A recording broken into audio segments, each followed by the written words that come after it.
Howdy folks, welcome back to the channel. Today we'll be doing another turn of Rolled in Flames Collector's Edition, Days of Decision 3 Combined Game Playthrough. This will be the May-June 1942 turn. So far, since probably September, the weather has been complete garbage, and the fascists have suffered for that. But we will see what happens. Okay, let's get started. Let's take a look at starting money. Starting money for this turn, we have Germany at -4, Japan at -1, Italy at 0, USSR at -1, Commonwealth at -4, USA at -4, China at 0, and the Free French at 1. So just by looking at that, I would say the Free French are the richest of all the major powers in this game so far, for this turn anyways. I've took a look at what I want to do for bids for the various major powers. 5 major powers bidding. So let's go take a look at that. Before we go over the bids, I want to go over quickly what U.S. entry is. The U.S. entry for Germany is at 80.5. The U.S. entry for Japan is at 56.5. And the U.S. entry for Italy is at 26.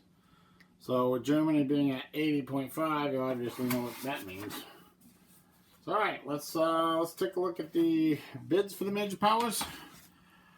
We have Japan bidding 1, Germany bidding 1, the Soviets bidding 1, the U.S. is bidding 2, but they're going for 2 options, and Italy is bidding 1. Let's see how this shakes out. So we have Japan bidding 1. They're getting a +4. That's going to give them 5. That'll put them in at first. We have Germany bidding 1. They're getting a +3. That's going to give them a 4. That's going to put them in at second.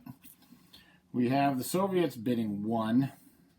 They're getting a +2. That's a 3. That's going to be good enough for third for them. The U.S. is bidding 2. They're getting a 3. That's 5, but we got to divide it by 2. That's 2.5. It's going to put them in at fourth.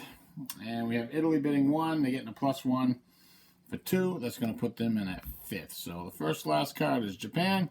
The last card is Italy. The non-bidding powers.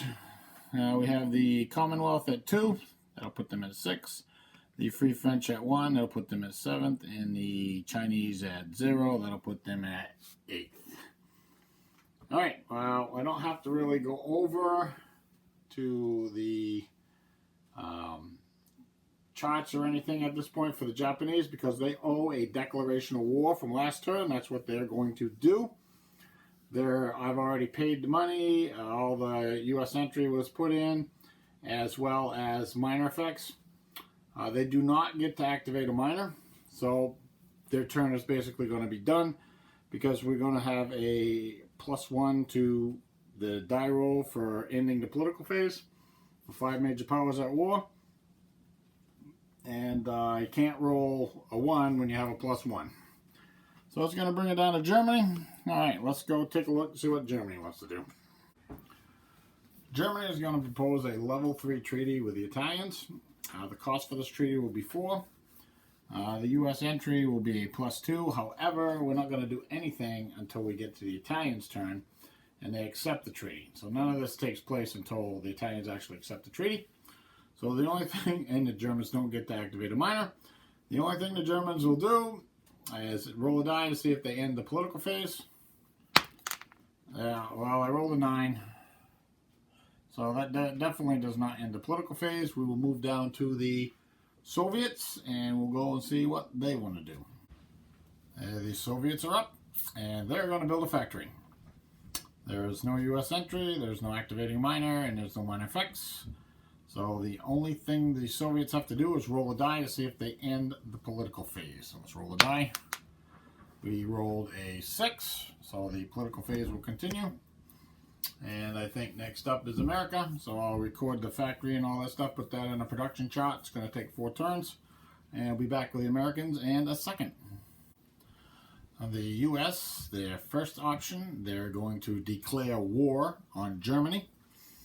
There are a bunch of minor effects to put out. Well, actually not that many because a lot of these minors are already been either been aligned or conquered or whatever. It's going to cost the U.S. 8 money, and the U.S. entry for that is going to be a +4. So I'll get that all recorded, and when we come back, we'll roll to see if the U.S. ends their political phase. They do not get to activate a minor. And we're back in a second. Well, it's time for the U.S. to roll a die to see if they end the political phase.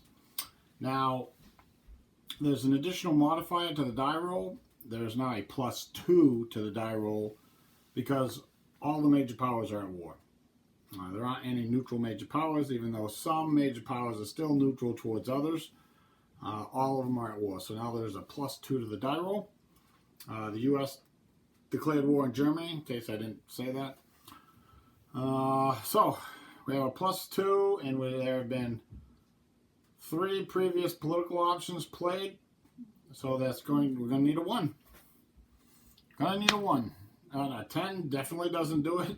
We'll move down to the second U.S. political option, and that, because now the U.S. is at war,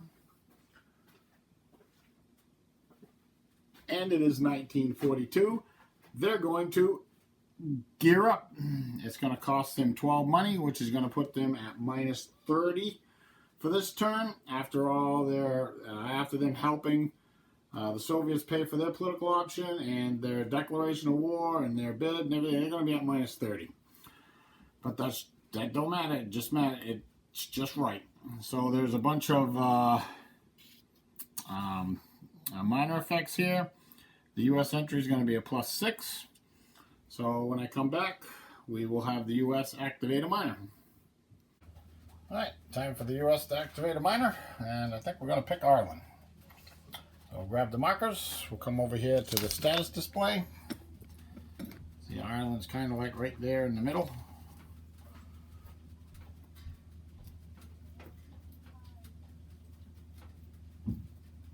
Alright, we have a US 5, a Japanese 2, and a German 1. Well, the German 1, not gonna, we're out here in the neutral zone, so the ones are not gonna do anything.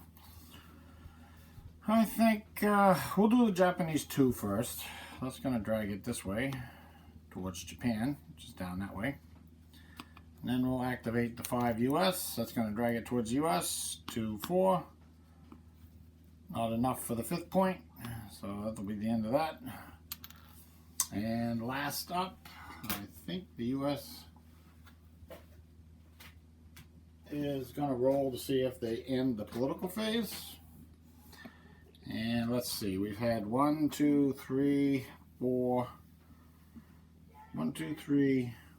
previous political options played. So this is going to be 4 + 4 - 2. It's going to be a +2 to the die roll. Well, again, rolled a 10, so the political phase does not end, and we'll move down to Italy. Italy is going to accept the proposal from the Germans and sign the Level 3 treaty, and I'm going to take care of that. Germany has to pay $4, and when I come back, I got to put out the minor effects and record the U.S. entry, and when I come back, we'll have Germany activate a minor. Okay, Germany gets to activate a minor, and I think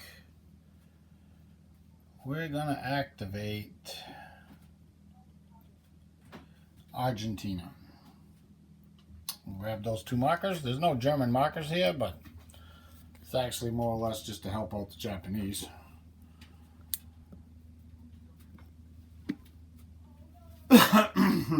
Now, you know what? I think instead of that, I think we're going to activate Mexico. So let's grab the Mexican markers. I think Mexico would be a bigger headache to the U.S. than Argentina. So we got a 1 German, we got a 3 Japanese, and we got a 1 U.S. Now, I don't know where my tweezers went, but anyways. Alright, so I think we'll activate the 1 U.S. The Mexican marker is right here, so it's not going to move. It costs at least 2 points to get to that hex.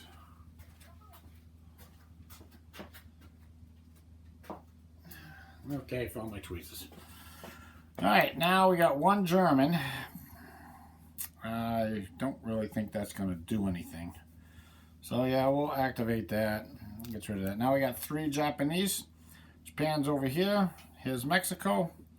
Normally costs 2 for the hex. 1 for the boundary is going to be 3. And that drags Mexico into the fascist ideology.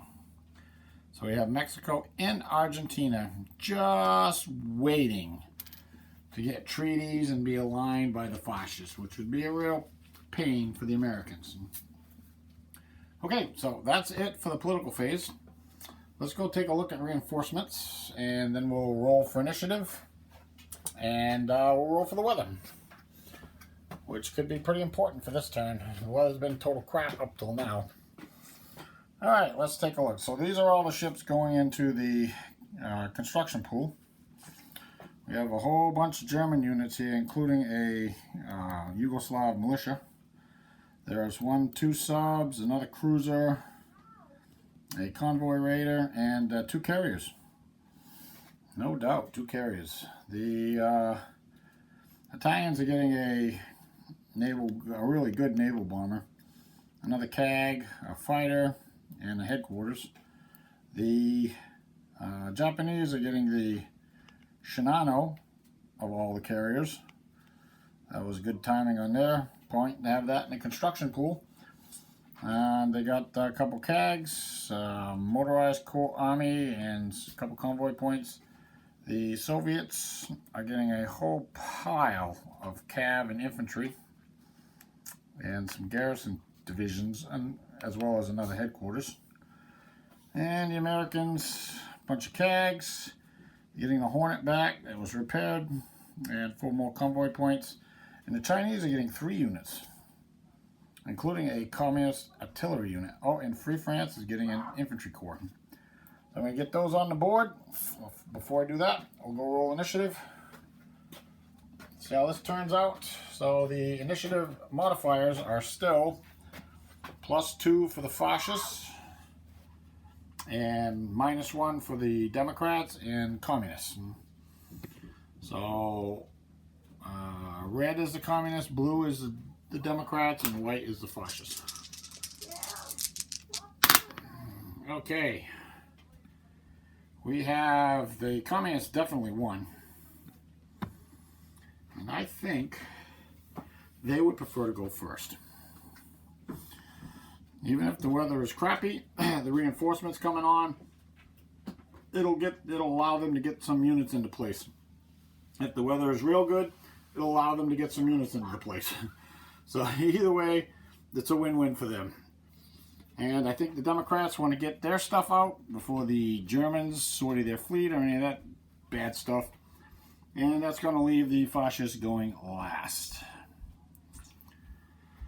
So the current state right now is everybody's at war with everybody, except the U.S. is not at war with Japan or China, and Japan or Italy, and China's just at war with Japan, and the Soviets are not at war with the Japanese, but all the major powers are at war with at least one other major power. Okay, so I'll go grab the weather chart and we'll roll weather. Alright, we got the weather chart. So we are in May, June. And even in May, June, we can have snow in the Arctic. And the weather really doesn't get good probably until a 4. A 4 would be good weather pretty much everywhere. Let's roll a die and see what we get. There's no modifier to this die roll. And, oh my God, check that out, a 1. So, we're going to have snow in the Arctic. We're going to have storm in the North Temperate. We're going to have rain in the Mediterranean. That's unbelievable. Storm in the North Monsoon and South Monsoon. Unbelievable. I can't believe this. The South Temperate is going to be storm as well. Yeah, storm. Yep. So the crap total garbage weather just keeps right on motoring through this game. I don't think I've seen this kind of bad weather in any game like I've played like this. I just wait into May, June. All right. The impulse marker is going to move up 2, and there's a +2 to the next weather die roll. So we should get at least good weather for the next set of impulses. I'll get the reinforcements on the board, and then we'll come back. The Soviets are probably going to have a few attacks because it's snow. So, you know, they like the snow. Back in a second. Okay, I've finished the movement for the Soviet impulse. I have a ground strike to resolve. It's right here. The Germans don't have any fighters in range, so it's going to go through. And it's going to be rolling for 2s. We got 2 units here, the 7-6 and the 6-3. So the red will be the 7-6 and the green will be the 6-3. And it looks like a big knot. Nada nada.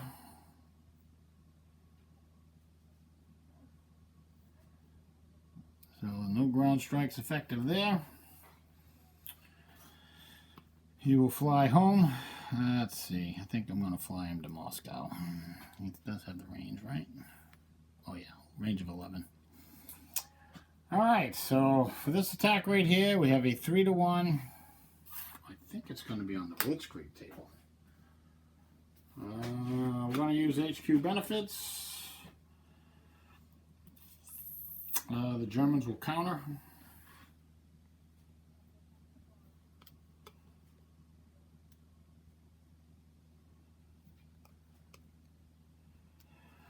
So it's going to be draw on that. Let's see, check this out. Alright, 3-to-1 on the assault. Both sides have an equal number of mechanized units, so the Soviets cannot use the Blitzkrieg table, and they don't suffer snow penalty for this. Both sides using HQ benefits. And we get a 7 on 3-to-1 on the assault table. See what we got. 3-to-1. 7 is 1 loss for the Soviets, 2 for the Germans. So I'll take care of that. That's going to be pretty bad for the Germans. They just lost a mechanized unit and a Swedish infantry corps. Next to headquarters, though. Alright, and that's going to flip all the Soviet units as well. And we could have a guards conversion, so I got to check into that as well. We did get a guards promotion from that. We got a 7-4 white print unit was promoted to a 10-3 guards unit because the Germans lost 2 divisions, which gives the Soviets 3 points because they only lost 1 militia corps. Well, actually they lost 2 corps to 1 army, but the armies count as corps as far as point goes. Alright, next up we got a 5-to-1 on the Blitzkrieg table here.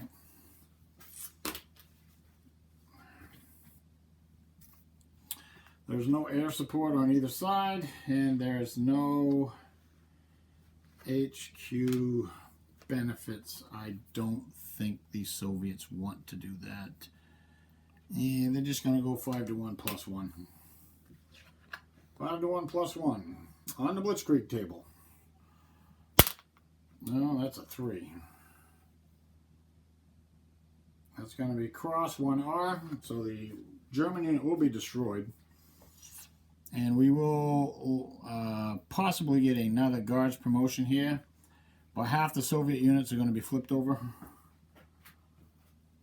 And I'll figure that out. They're probably going to occupy the hex, but not much more. But I'll figure out if they get a guards promotion. Okay, the Soviet 9-5 armored unit was promoted to an 11-5 guards unit. Guards banner army. And we have one more attack. We have a possible 4-to-1 here. The Germans have bombers that they could use. let's see, it's 45 to 10. So these are half. So it's 1, 2. We don't even have enough points really to make it.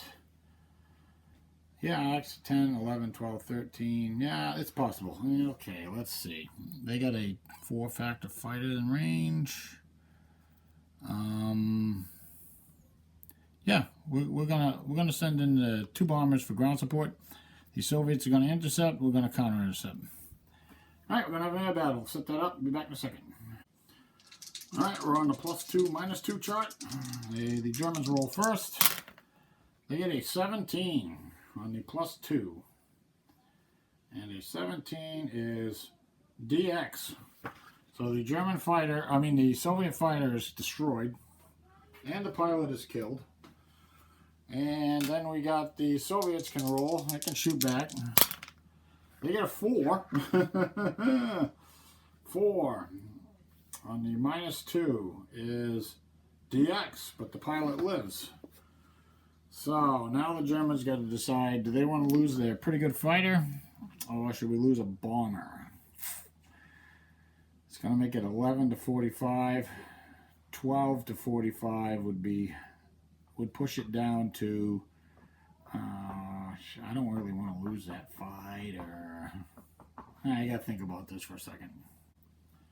Okay, the Germans decided that they were going to lose the bomber and leave the odds at 4 to 1 rather than push it down to 3 to 1, because we just don't want to lose that really good fighter.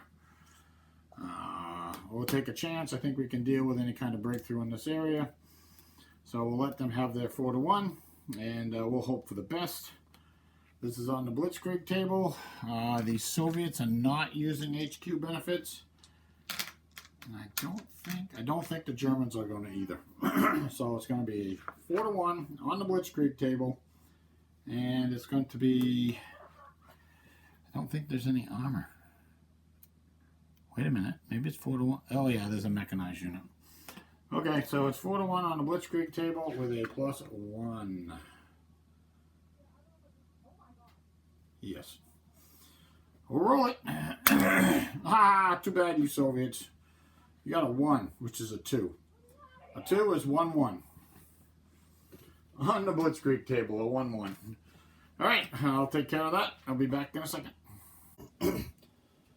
Both the democracies took the Americans in the Commonwealth took naval. The Free French also took a naval. As you can see, the Americans are getting their stuff out, moving towards Europe. They're also patrolling the East Coast. Any of the U.S. entry actions that America could take, they can take them all now, and they will, which includes taking Northern Ireland, taking possession of Northern Ireland, and they will get that factory as well. So that's going to subtract 1 factory from the United Kingdom, but that's okay. I think that's about it. Over in the Pacific, not a lot happened because not a lot can happen. The Dutch fleet fled. So it's now in the hands of the Commonwealth. And I think that's about it. And we're going to move on to the fascist impulse. With the really, really, really terrible weather, I'm sure they're going to do a lot.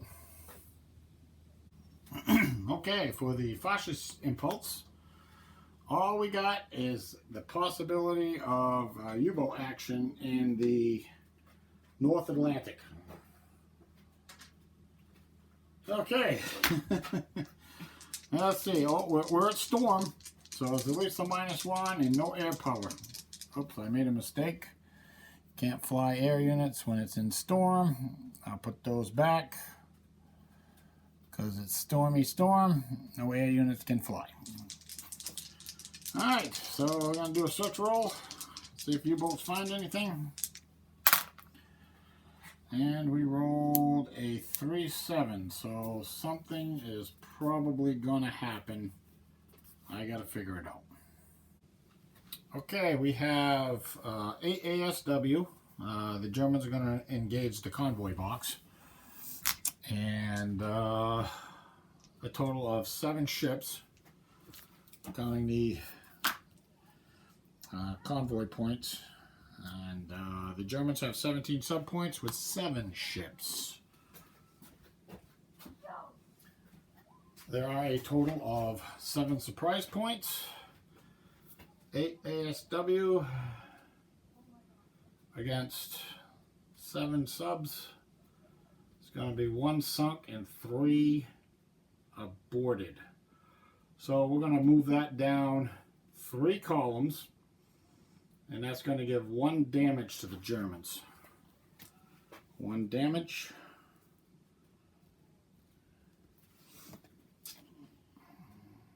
And against the Commonwealth, we have 17 subpoints. They have 7 ships as well. 17 subpoints, 7 ships is 1 sunk, 2 damaged. 1 sunk, 2 damaged. All right, let's roll it. First, for the damage, the Commonwealth is going to pick this nice advanced sub right here for damage, so the Germans have to roll better than an 8 for him to not get damaged. Let's roll it, and we roll a 7, so he is indeed damaged. So I'll put him sideways like that. And then for the Commonwealth, the Germans are going to sink 3 convoy points. Obviously, we want to do that.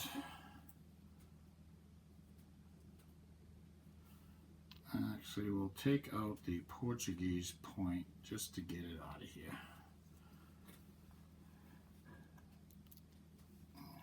And then we got 2 damages, and the Commonwealth will choose this cruiser right here for a damage. Alright, we'll roll to save him. Where's my die? Here's my die. Don't lose the die. We need a 8 to save him. And we're rolling just as bad as the Germans. We do not save him. He is damaged. And 1 more damage. The Germans will pick 3 convoy points for damages.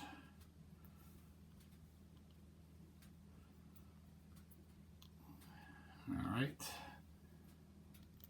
And that's the end of the first round. We'll roll search dice to see if we get another round. If not, the damaged ships will all retreat to the repair pool. So we'll roll to see if there's a second round. And 6-6 means there is no second round. So I will be back shortly with the weather roll. Alright, let's hit the weather roll. We have a +2 to the die. Oh my God. There you are. The Soviets rolled a 1. A 1.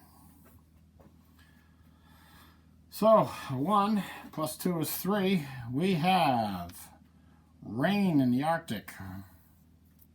Can't believe this. Fair, fair. Storm in North Monsoon. Rain in South Monsoon. Fair and South Temperate. And there will be a +1 to the weather die roll. However, the impulse marker will now move up 1. So we'll I'll go do the Soviet impulse, and I'll be back in a second. The Soviet front just tried to thicken things up a little bit. We do have clear weather down here in the North Temperate. Not the best of situations, but can't have everything, I guess. Over here, we have a Communist Chinese attack on the Japanese. It's a 3-to-1. There will be no pluses. All minuses. It's going to be straight up 3-to-1 on the assault table. Both sides have used HQ benefits. No, the Japanese have used the Chinese have used HQ benefits. Japan's got to decide. She wants to use HQ benefits. I think we're going to.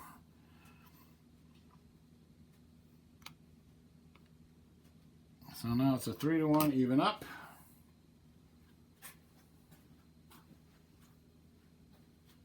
Alright, let's roll some dice and see what we get. 3-1, even up. Oh, that's not a bad die roll. That's a 7. 7. 1, 2. So both sides will lose 1 unit. The Japanese will lose the militia. And the Communist Chinese have to lose a unit as well. I think they're going to lose this guy. Garrison unit. Why not?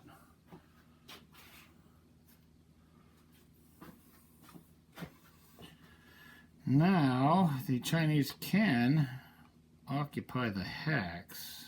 I don't know. Do we want? Yeah, we want to. We're going to occupy the hex with that guy. We're going to make Japan's... we're going to give Japan a couple headaches over here. I think that's a good idea for us. I like that idea. Alright. That's the end of that. And I think that's the end of the communist impulse. We'll move on to the democracies, and we'll see what they want to do.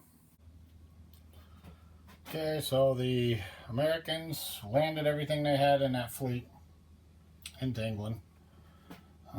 They're flying some air units around through Iceland, and I think that's all they did this turn. Oh, they got a unit out here, and it doesn't matter now, but East Coast. Also down here in Africa, the Commonwealth is, I think they've got their line to the point where this should be flipped over, where it pretty much is unassaultable, I think. The Free French are moving up through Iraq, so we're going to open another front over here. Probably somewhere over here at some point, and start putting pressure on the Turks. But we're going to have to do something about this Egypt problem. I think we got to take care of the German fleet first, but that's what it's looking like. Alright, I think that's about it. We'll move on to the fascists. Rain in the Arctic means most of the Eastern Front's going to be quiet, but the Japanese got a problem to solve over here. Back in a second. Okay, Japan fixed their little problem by retreating. Retreating in China, no less. And over here in Europe, we got an air battle.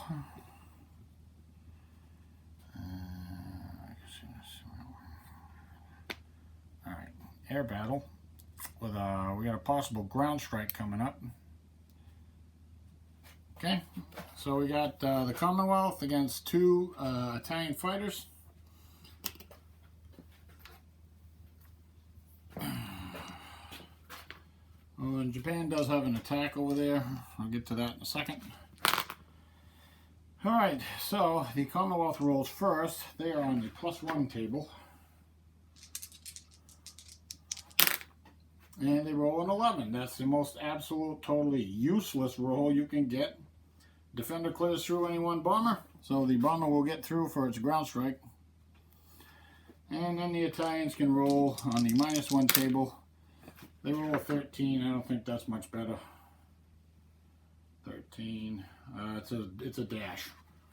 After that, the Italians will abort, and we're going to get the ground strike. So we got 2 points here. So we're going to go red, green, white. So the white die is going to be the headquarters. And we're looking for 2s. And we got a total of 0. Boy, I don't think the Italians have succeeded in any ground strikes at all. Almost as bad as the Japanese in that regard. So he'll go home. These guys, I gotta land these guys somewhere, probably Alexandria. And we're gonna have a 2-to-1 +1. Both sides using HQ benefits, but we have armor on the side of the Italians.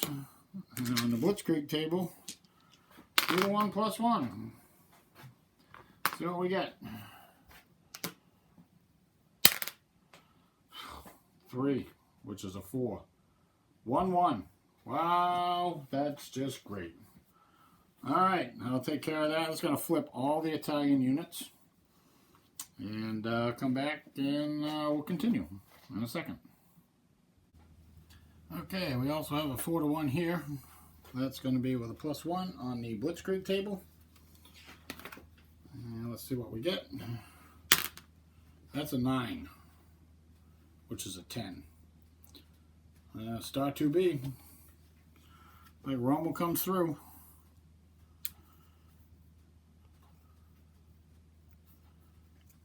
That'll be a French cadre. That's not going to be a British one. Let's see. I think we'll just occupy the hex. I think that's good. We don't need to go any further than that, I don't think. Actually, we will. We'll go to Damascus. Or we'll move towards Damascus.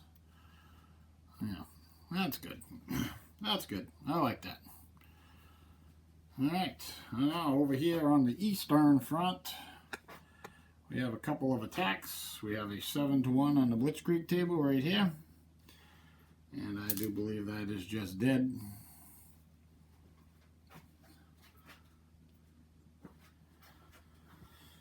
And we'll occupy. And I think he will blitz. And over here we have a 6 to 1 on the Blitzkrieg table. I just have to roll that. It's going to be a +1. 6 to 1 +1. Oh yeah, 2, which is a 3. Star B. So it's a breakthrough. Both these units are going to show up next turn because they're shattered.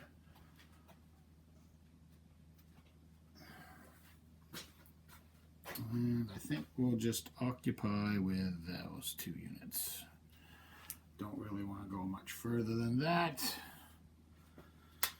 And I think that was it. Oh, we got one Japanese attack. Right over here, Singapore. We have a 7 to 1 on the assault table.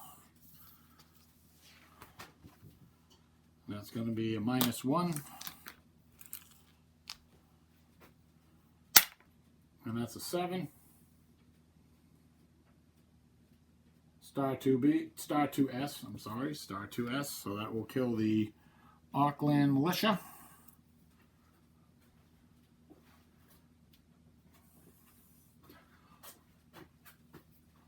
And Japan takes Singapore.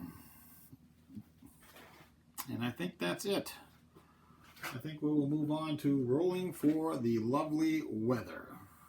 Oh, no, I'm sorry. We do have one more thing. We have a possible sub-action in the North Atlantic. Let's flip another sub. I'll roll some dice.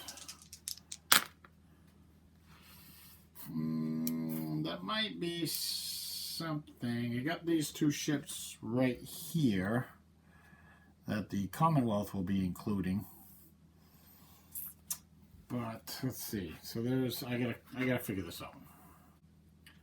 Okay, the Commonwealth has 5 surprise points, so they're gonna avoid combat. So I looked at the charts, and with those 2 little ships they have there, even if they just engage the 4 box or the 3 box for the Germans, they're gonna end up getting hosed on that deal. So they're just gonna avoid combat.